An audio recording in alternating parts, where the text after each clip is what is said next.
હાય વૈશાલી.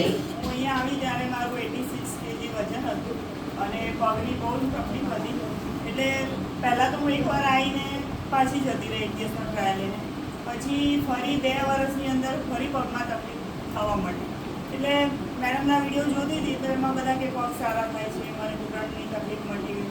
એટલે જોઈન્ટની જે કંઈ તકલીફ હતી ને એ બધાને અહીંયા મળતી હતી. એ મેં જોયું એટલે પછી મને એવું થયું કે ચાલ ને હું અહીંયા આગળ ટ્રાય તો કરું.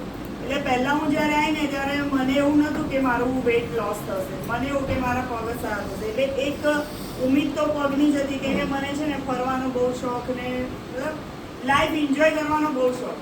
તો હવે પગ સારા હોય તો જ તમે ફરી શકો ને કંઈ જઈ શકો. અને બીજું કે ફેમિલીની બધી જવાબદારી પણ મારા પર. તો એવું થાય કે હું સારી હઈશ તો મારા ઘરના લોકોની હેલ્થ હું સારી રાખી શકીશ, કે એ લોકોની કંઈ તકલીફ હશે તો હું કરી શકીશ.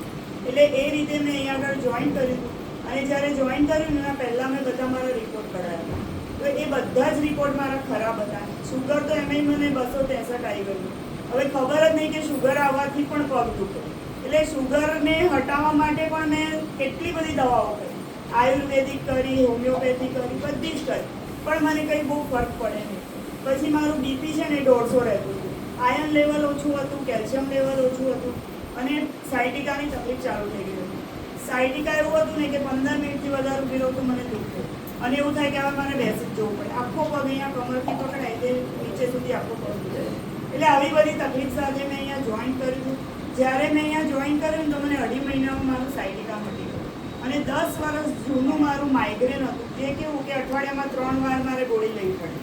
બહુ જ નાની નાની વાતોમાં માથું ચડી જાય, પણ હવે એમાં મારે ગોળી લેવી નથી પડતી. ખાલી હવે એક જ વસ્તુથી મને માથામાં માથું ચડે કે જ્યારે મને સ્ટ્રેસ આવે કે હું રડું ત્યારે.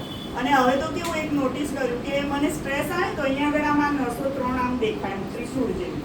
તો એ મેં બહુ નોટિસ કર્યું. અને એવું થાય ને એટલે પછી હું શું કરું કે બધું છોડીને સૂઈ જાઉં, એટલે પછી રિલેક્સ. એટલે એક વસ્તુ એ મેં ઓબ્ઝર્વ કર્યું. અને બીજું કે આ અહીંયા જોઈન કરે મને 11 મહિનો ચાલે છે. એમાં મને ક્યારેય માથાનો દુખાવો એટલો સિવિયર થયો જ નથી. એટલે મારું માઇગ્રેન મટી ગયું અને મને જે શરદી થતી હતી સિઝનલ એ પણ મને નથી થઈ. એટલે ઓલ ઓવર મારી હેલ્થ કે ને એ બહુ સારી થઈ ગઈ. મારું આયર્ન લેવલ સારું થઈ ગયું, કેલ્શિયમ સારું થઈ ગયું, શુગર મારું નોર્મલ રહેશે, બીપી પણ નોર્મલ રહેશે. અને જે મારી પગની તકલીફ હતી ને તો હવે હું ભૂલી જ ગઈ કે એક પગમાં મારે સર્જરી લિગામેન્ટની થઈ. અને બીજો પગ પણ લોક થતો હતો અને એના લીધે મને ડૉક્ટરે પલાઠી વાળવાની ના પાડી હતી, વધારે ચાલવાની ના પાડી હતી. હવે વેઇટ લોસ કરવું હોય તો પહેલાં તો આપણે ચાલવું પડે કે એક્સરસાઇઝ કરવી પડે.